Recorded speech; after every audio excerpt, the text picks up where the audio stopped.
right, the front, you get wet. Then there's the side, along here. On the side of the raft, you sit with your back against this tarped pile of gear, and that's in the center of the raft.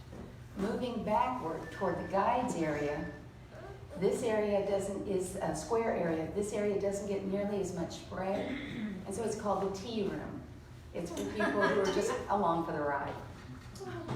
All of these areas have cushions held down with ropes, which are also your handles, as you can see. Ropes circle the rails and the cushions, and the last area is out on the tubes, or what we call the rails. And the ropes circle these rails, and you ride them like a horse. You grab the front of the rail in front of you, or the rope, and the other rope behind you, and hold on. The morning of our first day, our river guide, Don, briefed us on how to ride the different areas of the raft. For example, if you're riding on the side along here, you need to brace your feet against the rails. The rails are attached to the raft with carabiner clips, and they shift upward with a strong rapid. I forgot once to brace, and after greeting my knees with my chin, I quickly remembered, brace, brace. Everywhere else, you pretty much just hang on. If you're on the rail, you hold on with the front on the raft side. You hold on with your hand, the front hand on the raft side. So if you feel yourself slipping off, you can yank yourself back toward the raft, falling into the raft. If, however, you do slip off, Don assured us, turn on your back, point your feet downstream, and float. They'd be along to get us right away. After a week on the river, which was 187 miles of the mighty Colorado, my daughter Heather, who's with us today, and I developed our very own scale to determine the way to approach and ride through the rapids. Here is our Rail Riding River Rafting Rapids Guide. Level 1, no hands. This is for the smooth water, where you're gliding along, admiring the ever-changing scenery of the Grand Canyon. You don't need to hold on as the river is flowing along gently. Level 2, one hand easy. This is for the little riffles, the ones and the twos. Just small little white caps on the water, nothing major. So you're really holding on just so you don't fall off as you're visiting with other riders or admiring the scenery of the Grand Canyon. Level 3, one hand hold. This is for the threes. There's a little more current and white water here, nothing too scary, but the raft does do some sudden shifts. A good idea to hold on. Nobody wants to be a swimmer with a one-hand hold. That's just embarrassing. Level 4, one hand yeehaw. This would be your fours. You're facing some real white water, but you've made it through this water before and you're in for the ride. This is a lot like rodeo, with your free hand keeping you balanced. Yeehaw! Level 5, two hands, oh my. This is the 5s. You can see and hear the rapids from up the river. You go into the white water, holding tight, but waiting to see, is it really as bad as you think? Sometimes, as soon as you get through the initial rough water, the rapids quickly ease up, and you finish with a one-hand yeehaw. Level 6, two hands holy. This would be the 6s. You know that you're taking a risk here. This would be where we've asked our experienced river guide, Jeff, if we should ride out on the rail or move on to the raft. At which point he'd shrug and say, well, I had a swimmer here last week. Then he'd let us make up our own minds. Sometimes we moved to a safer place, but most of the time, we stayed out on the rail. Level 7, off the rail. This would be any major rapid that Jeff wouldn't allow us to stay out on the rail. These were the ones where when we viewed the river from the rest of the river after the rapids, it was a major drop. We had to move to this side for safety. Sometimes it's a good idea to listen to the experts. Fortunately, there are only about 3 rapids where we couldn't stay out on the rails. And let's face it, we were there for the experience. Overall, the rapids were amazing. They greet you with 3 or 4 gently rolling swells, so easy and smooth, and then you're pulled into the turbulence of the water, racing around huge boulders just under the surface. The waves crash from the right to the left or straight on. You're up, you're down, you're pulled side to side. That cold 47-degree water is pouring over you, and you're holding on tight, willing yourself not to let go and slip off. It's one of the most amazing experiences of my life. But then, it's also one of the most familiar too. My life has been very similar to the Colorado River. At times I'm gliding along, enjoying the amazing experience of being alive. Then suddenly, I'm caught in the turmoil that challenges my abilities to just hold on. It's like when our 3rd son, Kevin, was born. He was a beautiful baby boy, born at sunrise, and perfect in every way. Those 10 fingers and 10 toes. He'd been a little slow to cry at birth, but now he was fine, resting in my arms. The next day, the riffles began to appear. I noticed a bluish color on his inner thighs. I knew that wasn't right. So I showed it to the nurse, who told the doctor, who consulted a pediatric cardiologist, who ran some tests, and who told us Kevin probably had a hole in his heart or a valve that wasn't working right. Okay, I'm holding on. Out on the rail, both hands are firmly gripping the ropes. Then he said, "How fast can you get to a hospital?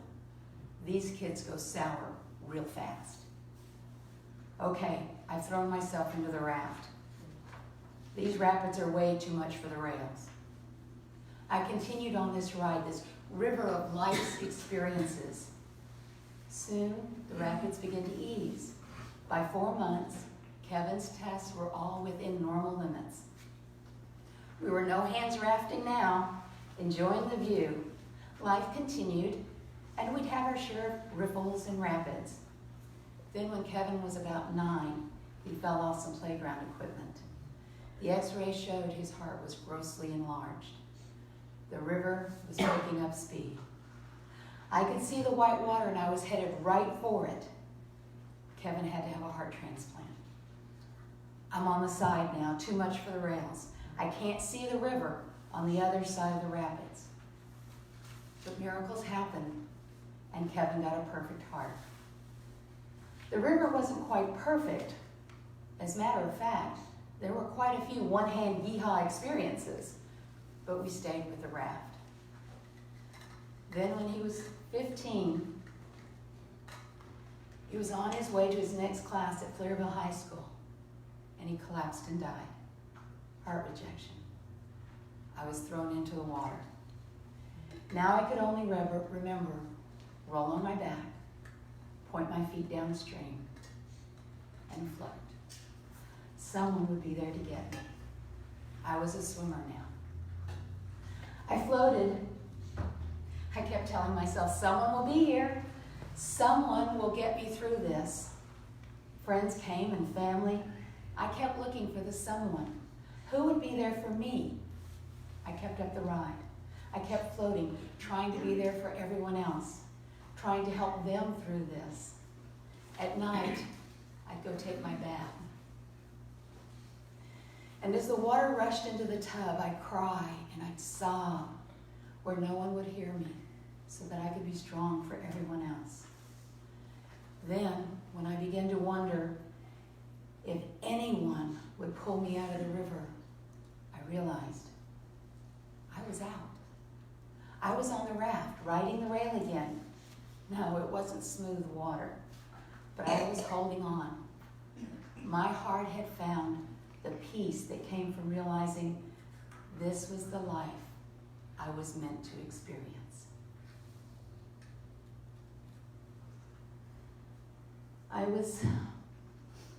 This was my river ride. I was on that river for a reason. Kevin may not have been with me physically, but he was with me nonetheless.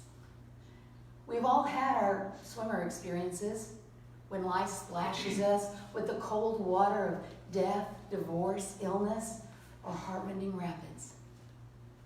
When we wonder if we'll be able to hold on, when we think we're in the water alone and no one will come to save us.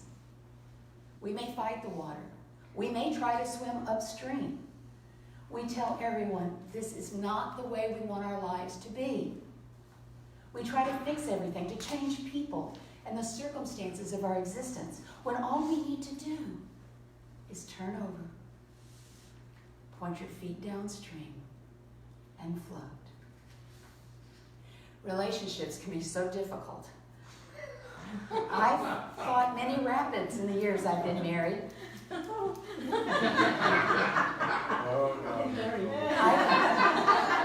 I kept trying to hold on to my concept of what a marriage should be and how a spouse should act. That didn't work. I rode the rail of resentment and hurt feelings. So many times I felt like I was alone in the marriage while Marty worked so hard to provide for us, but focusing more on his job than his family. I wanted more. I wanted him to make me feel special. I wanted him to realize how hard I was trying to take care of him and the children. I expected him to make me happy. I couldn't understand why he didn't see how difficult my life felt to me. It was a matter of perspective. Funny, rapids are like that too. In the first few days of the rafting trip, we'd ask Jeff, what level of rapid are we approaching? He'd say, oh, these are 4, maybe 5s. I didn't understand why he didn't have a more direct answer. Then he explained that rapids are rated by how difficult the rafter thinks it is to navigate through them. Someone might think a rapid is only a 3, while another rafter would rate it a 5. The water level also determines the rate of the rapid. If the water level is low or slow, some rapids are much easier to navigate, and some others are harder. On our trip, the river was flowing very, very quickly with a high water level. It increased the danger of some of the rapids and actually smoothed out some of the more dangerous ones. In our lives, we can smooth out the dangerous rapids through prayer, forgiveness, and acceptance. We hear so much about prayer, especially here in Unity. We have affirmations, denials, and prayers of thanksgiving. When the rapids are their highest and we are most fearful, we use prayer as a means to connect with the greater good, the I am, for the reassurance that someone or something will pick us up as we float downstream, sometimes feeling totally adrift in the current that tosses us about so uncaringly. But we know that prayers are answered. Our assurance comes from the Bible. In Luke 1, verse 13, but the angel said to him, do not be afraid, Zechariah, for your prayer is heard. And in Matthew 21, verse 22, and whatever you ask in prayer, you will receive. When Kevin was diagnosed as an infant, I prayed for healing. By the time he was 4 months old, my prayers had been answered. The river smoothed out, and when he fell and we realized how sick his heart was, I prayed for the miracle of a transplant. My prayers were answered. Then when he died, I asked God, why? It seemed my prayers had been in vain. It was hard to pray for a while. I didn't believe God was really responsive to my plight. One night, as I was finishing my bath, you know that feeling you get when someone is waiting on the other side of a door? I felt that so strongly. I thought it was Heather. I even called out, I'll be out in a moment. As I opened the door, no one was there, but I still felt that presence. And I knew that Kevin was with me just as much then as before he'd stopped breathing.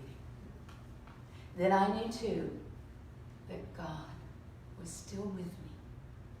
I'd made it through the roughest rapids, holding on to faith. One of the most difficult rapids I faced was forgiveness. About a year before Kevin died, we'd been scheduled for his biopsy to make sure he wasn't rejecting his heart. There had been a mix-up in scheduling, and when we showed up at the hospital, the doctor said he couldn't do it. He was leaving for a conference, and he'd have to do the biopsy next week. I suddenly started crying and explained to the doctor I felt that Kevin needed that biopsy now. Dr. Saib asked why I was upset and concerned. I couldn't explain it to him. There were no indications or symptoms of any problem. It was just this really strong feeling. So we agreed to do it the next week. We found that Kevin was indeed in rejection, and he was hospitalized and given very strong anti-rejection medication that made him very weak and feel very ill. But we caught it in time, and Kevin was released, and all was well. However, when Kevin died, he was in rejection. How did I know then, but not know the second time when I could have saved his life? I had no answer, and I realized that Marty felt the same way. One evening I brought it all out. I asked him, "You blame me for Kevin's death, don't you?" Our marriage had been pretty fragile before Kevin's transplant, and now after his death, it didn't seem possible that it would survive. Marty admitted that he did blame me, and I told him I blamed myself too. I could see the boulders in the river flying toward me, and I wasn't really sure if I wanted to keep my feet downstream or let the current just take over. However, I knew my children needed a mother, and I prayed. I understood how Marty felt because I felt guilty myself. Again, I prayed, and I experienced that peace that passeth understanding. I knew I could let it go. God again was lifting me from the current and securing my safe place in his heart. I was on the rail again, lifted from the current of guilt and blame and riding on forgiveness. Once I'd made it through this rapid, I heard the roar of the next challenge. How could I move on with my life? I understood that it wasn't mine to save Kevin, and I could forgive myself for missing his rejection. But how in the world do you accept the death of your child? My acceptance seeped into my being, my awareness, and my heart. I realized that Kevin had chosen me to be his mother on his journey in this lifetime. He had told me after the transplant that he was not afraid of death, and he began to live his life with gusto. As I looked around at all the friends he had made, all the lives he had touched, I realized he never intended to be the oldest living heart transplant that I had planned for him. He had accomplished his goals and then left me to realize my own potential. It was an honor and a privilege to be his mother. But I had to release him and know that his life, his goals had been fulfilled. I couldn't change what had happened, just like I can't change anything or anyone in my life. The only change I could affect was how I lived from this moment on. Kevin was fine. He was home. Now I accepted his death and lived to be the best person I could be. I'd ridden the river and the current was smoothing out. I could let go of fear, heartache, and loss, and know that those we love are always blessing us on our journeys. So I'm on the rail again, heading for that next adventure.